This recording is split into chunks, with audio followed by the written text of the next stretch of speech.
Does everybody know what customer intimacy is? Or somebody that doesn't know it? So you have 3 value chains. Okay. One is more product price or product leadership, one is price, and the other one is customer intimacy. So CIM system, Consumer Identity and Access Management System, they usually build a consumer or a customer profile. That's their basis. And if you look at it, these things like personal data, a little bit more limited now because of the GDPR, so you can't collect anything up front that you may not have to use yet, because then you need consent. Then you have social network. This is more driven by yourself, so there are much more capabilities. If you share things with your friends, they don't necessarily need to get into the system and get connected to the CIM system.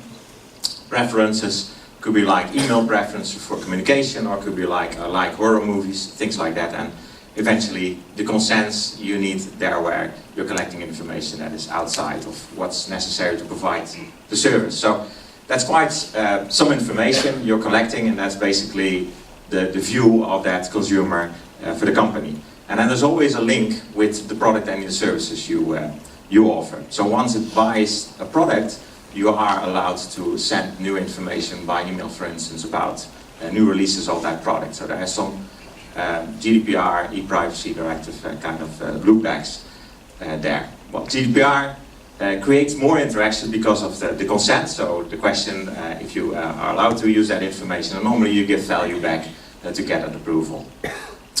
Well, how to build a stronger customer intimacy driven by, how to build customer intimacy to create stronger engagement with your customer and using consent as an instrument. One of the things is that a consumer normally is not tricked into your business quite easily. You really have to attract the person to come to your service and to look around on the website. Don't bother them too much with pop-up screens, and then eventually they may be interested in knowing a little bit more about your service, and they may even buy a product or a part of the service on the basis of that. And after that, you can enrich the relationship in any way, shape or form. Offer more products, sell more, or offer more value in the service. So, but it's a journey. It's the customer journey you need to get that prospect through. And nowadays, if you look at the bigger companies, but also the smaller ones, it has to go through digital transformation. There are a few building blocks, certainly when you're doing business with consumers, that will be key for that. First of all, to connect to more and broader part of that user, so its community, its social part. Improve the registration must be very, very simple in the beginning, but you may add some additional steps in between if you want to create more security or share more information. Improve the conversion, make that easy at several steps in your website. Enhance the user experience, eventually creating a know your customer. I'll show you that later on. And then interact securely. It's an open door with all the breaches, and protect privacy according to the GDPR, which is a requirement. So if you want to be a leader, you have to create this frictionless, privacy-protected personal engagement. And if you're serving millions of consumers, it has to be at scale too. Then, if you look further ahead, that digital economy that we're all stepping in needs a lot more information than only your digital representation brings. So it really wants to know more about your real world. And then the question is, the things that I just showed in the CIM slides, the things you're collecting, like profile information, social network consents, etc., will be enough going forward. Well, we doubt. Let me look. If you really want to go to know your customer, besides these things, which can be very powerful, you would like, or maybe even need, to have more information and more relationship kind of information. So, how is the family that is connected to the person? What kind of devices, if you're offering IoT devices or IT parts in your service? Is there a neighbor you may be using to bring a packet if you're not at home? Is there an advisor that is allowed to get into your financial information to give you an advice? So there are a couple of relationships that you would also like to put into the system that further on can be used to broaden the service or open up the service. But to do that, it's not enough to have the relationship, because you may know there's a neighbor and you know his name, email address, maybe his telephone number, but he may be awful. so you may not trust him. So what's that? So the thing is that you also have to give mandates. Mandates are like authorizations or like delegations, but you basically say, my neighbor can collect that package, or my wife can control the thermostat, or my kids can look at these movies. These kind of mandates. And you also need to store these. So the relationship with the mandates together, that will create that more bigger ecosystem of the real identity you're talking to and you have in your system. And then if you extend that, there's another thing called interest. So we just mentioned preferences like horror movies, and I want to be communicated by email, not by phone. Preferences can go a lot broader. I prefer to have some information about these kind of products, or I have this kind of political background, or like this kind of music. So it's much more broader information that can be shared and can be used to better offer a service to a customer. So these are a lot more things, and if you want to bring these to a CM system, then this can be challenging. Certainly if you look at current not very available standards on this side. But let's look forward. There's still a link with product and services. Well, like I said, you need more personal information than you currently can ask and process. Certainly looking at GDPR, where you can only ask the information, personal information that is necessary to provide a minimum service. And look at PSD2. You have to ask consent if you want to get more information outside of that scope. Then, I think it was already mentioned by Martin, I'm not certain, but you can't just put this in your terms of service or your privacy policy. That's sometimes things companies think if we just make that a little bit more broader, we can ask more information. And then we make it mandatory for enrolling to the service. Well, you can't do that, because if you don't actually need that information, like an email address, to offer to be a bookstore and offer him a book, then you're not allowed to ask that unless you ask it through consent. If you put it in your terms of service and privacy policy, it won't be according to GDPR, because it's not freely given. So just keep that in mind. The consent thing, it will come back several years, I presume, Martin, but it's not gonna go away. Interesting to see that consumers can even share more of their sensitive and private information nowadays, and they are doing that, than they would do with a friend. And you may think, well, is that really the case? I tell my friends and my family a lot of things. Yes, it is. I can give an example of that, and probably more. One of them is the PSD2. So where people will share information they have at their banks, maybe pension funds, etc., with an advisor, in this case an account information service provider. So in PSD2, such a party provides information and also collects information for you with your consent and creates an offer or an advice on basis of that. So that means that ASAP has likely more information about your financial status than your friends know. So that 1 billion I have on the bank may not actually be there. Don't tell further. Can it work? So build trustworthy relationship, frictionless, by offering value add at the same time and drive to stronger engagement. I try to visualize that, but eventually it will have to create then a better view of your customer. So you will be able to offer better services or more suited services for them. So because that's that customer intimacy that we are going for. Well, I'll take an example, and I first had a very old thermostat on it, and take a new one. Hopefully it's not a brand I pictured here, but I'll take that as a use case, a smart thermostat. Who has a smart thermostat in his house? Yeah, quite a few. Going well. Wouter sells them. Wouter, after? No, just kidding. So it all starts with the registration of that device, probably somewhere on the wall, and you're connecting it to a service. Let's say it's a service, I call it thermostat web service, but oh, my screen goes dead. It's a and goes back. A thermostat web service, but probably likely something from the energy company that, or utility company that they offer you to see your data. So they're asking first name, last name, email address for probably obvious reasons. Let's not get into that one. Then you can build a relationship. So store the relationship of that person. In this case, he's the owner of that thermostat. And then you give that owner full control, the possibilities to manage other users and to also manage mandates on it. So basically, I if I enroll to this service, that's my thermostat, and I can add users to it, and I can tell them what they can do. Pretty basic. Let's see if it does. No.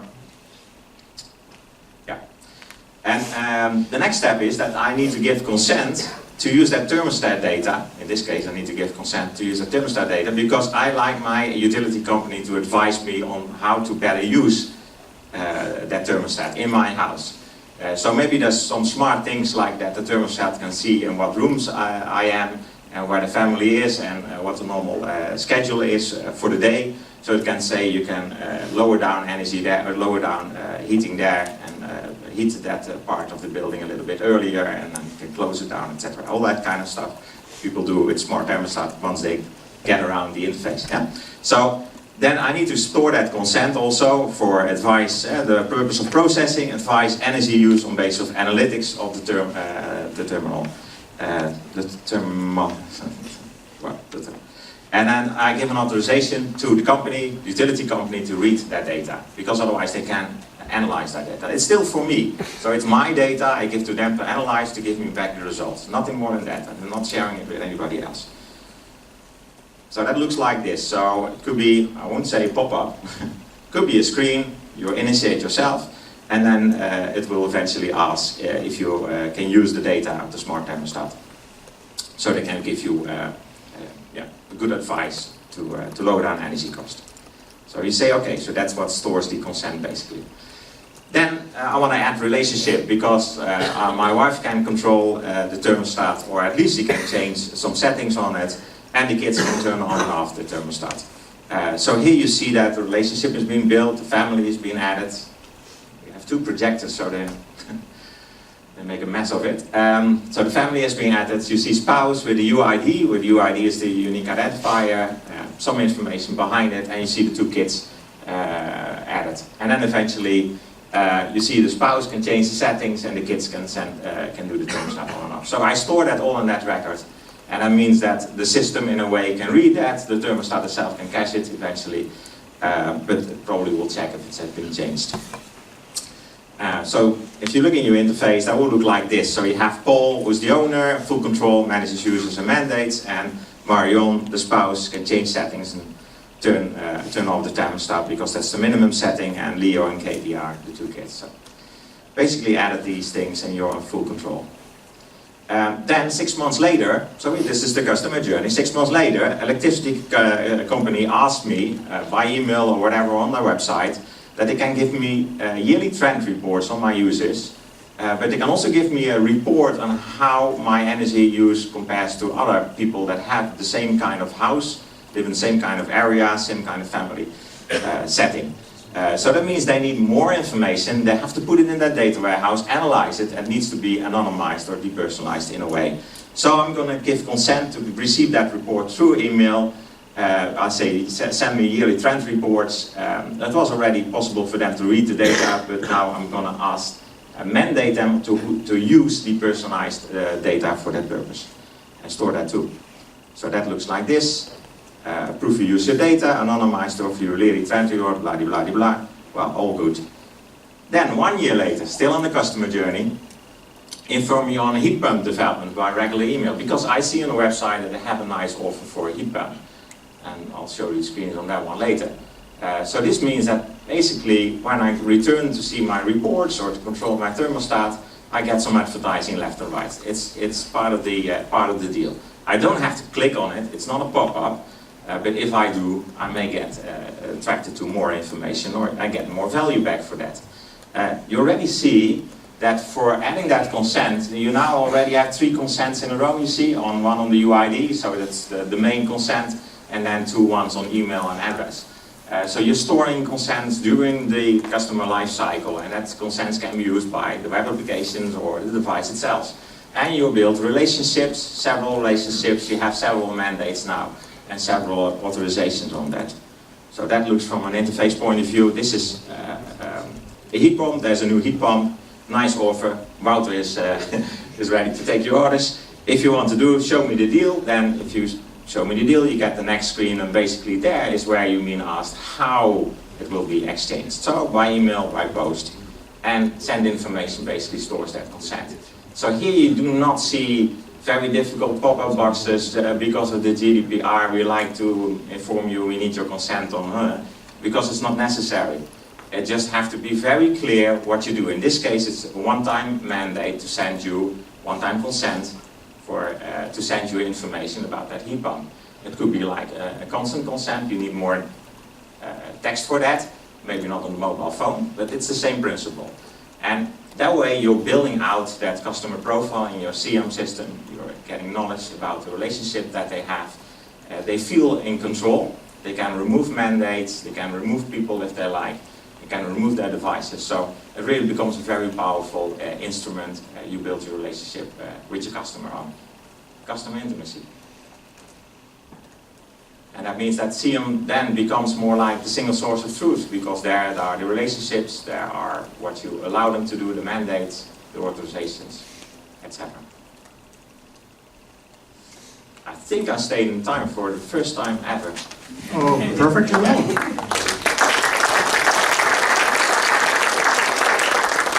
So thank you, Corné. And again, we have left some 2 minutes or so for questions. Are there any questions on that? Still too early. Well, maybe too early. I think one of the interesting questions, there's a question, so go up.